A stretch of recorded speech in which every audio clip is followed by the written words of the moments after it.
Volleyball ভালকৈ খেলিব জানো যেতিয়া পঞ্চায়তৰ খেলখনো ভালকৈ খেলিম। এই মন্তব্য ৰাইজৰ দলৰ সভাপতি তথা শিৱসাগৰ সমষ্টিৰ বিধায়ক অখিল গগৈ। দিখমুখত ৰাইজৰ দলৰ যোগদান কাৰ্যসূচী। শিৱসাগৰ জিলাৰ দিখমুখ জনজাতি উচ্চতৰ মাধ্যমিক বিদ্যালয় খেলপথাৰত ৰাইজৰ দলৰ কাৱৈমাৰী আৰু দিখমুখ আঞ্চলিক সমিতিৰ উদ্যোগত এক যোগদান কাৰ্যসূচী সম্পন্ন হয়।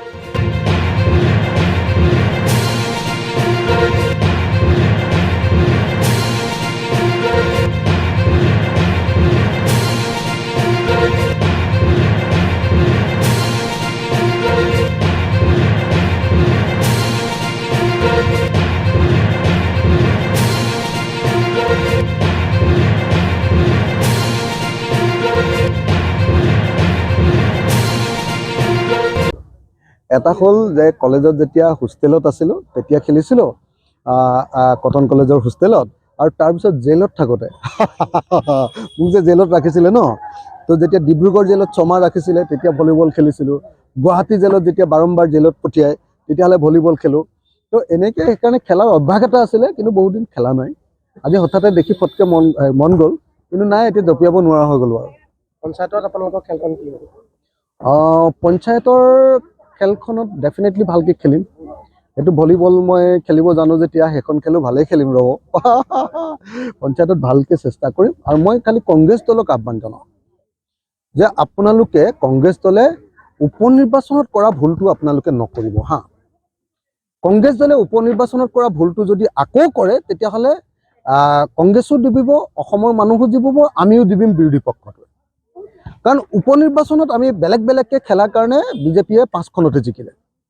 পঞ্চায়ততো সাধাৰণতে কি হয়, পঞ্চায়ত ইলেকশ্যনত বা উপ নিৰ্বাচন এইবিলাকত কি হয়, ৰুলিং পাৰ্টিটো জিকে। পৌৰসভাৰ ইলেকশ্যনত ৰুলিং পাৰ্টিটো জিকে।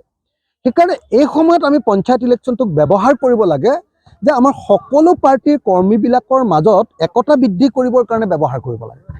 ৰাইজৰ দলৰ যোগদান কাৰ্যসূচীত ৰাইজৰ দলৰ সভাপতি তথা শিৱসাগৰ সমষ্টিৰ বিধায়ক অখিল গগৈ উপস্থিত থাকে। ৰাইজৰ দলৰ নীতি আদৰ্শত বিশ্বাস কৰি ৰাইজৰ দলত যোগদান কৰা প্ৰতিজন ব্যক্তিক অখিল গগৈ নিজ হাতে দলীয় বস্ত্ৰ প্ৰদান কৰে। শিৱসাগৰ জিলাত বিশেষকৈ আমগুৰিত চলি থকা বাৰ্মিজ চুপাৰী, কয়লা আৰু অৰুণাচলী সুৰা বহিৰাগত গাহৰি চিণ্ডিকেটৰ বিষয়ে সৰব হৈ পৰে শিৱসাগৰ সমষ্টিৰ বিধায়কজন।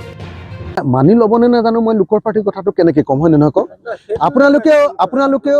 আপোনালোকেও খালি ক'ব লাগে যে আপোনালোকেও জোৰ দিব লাগে যে একলগ হ'লেহে বিজেপিক হৰুৱাটোৰ কাৰণে সুযোগ হ'ব। গতিকে মই অনুৰোধ কৰিম, আপোনালোকক বিনম্ৰভাৱে অনুৰোধ কৰিম যে আপোনালোকেও জনমত গঠন কৰক। যদি বিজেপি, সাংবাদিকৰ অৱস্থাটো বিজেপিৰ দিনত বেয়া, সংবাদ মাধ্যমৰ অৱস্থা বেয়া, আমাৰ সকলোৰে বাক স্বাধীনতা নাইকিয়া কৰি দিলে, আমাক বাকৰুদ্ধ কৰি পেলাইছে বিজেপিয়ে, ডিঙিতে টেপা দিছে বিজেপিয়ে, মুখৰ মাত মাতিবলৈ নিদিয়ে বিজেপিয়ে, ফেচবুকত কিবা এটা লিখিলেও জেলত পঠিয়াই বিজেপিয়ে। গতিকে সেই বিজেপিক যিহেতু আমি এবাৰ বিদায় দিব লাগিব, গতিকে আপোনালোকৰ সংবাদ মাধ্যমৰ দায়িত্ব যে আমি সকলোৱে মিলি আমি বিৰোধী ঐক্যমঞ্চৰ কথা ক'ব লাগিব আৰু বিৰোধী ঐক্যমঞ্চ ঐক্যবদ্ধ হৈ পঞ্চায়ত নিৰ্বাচন খেলিব লাগিব।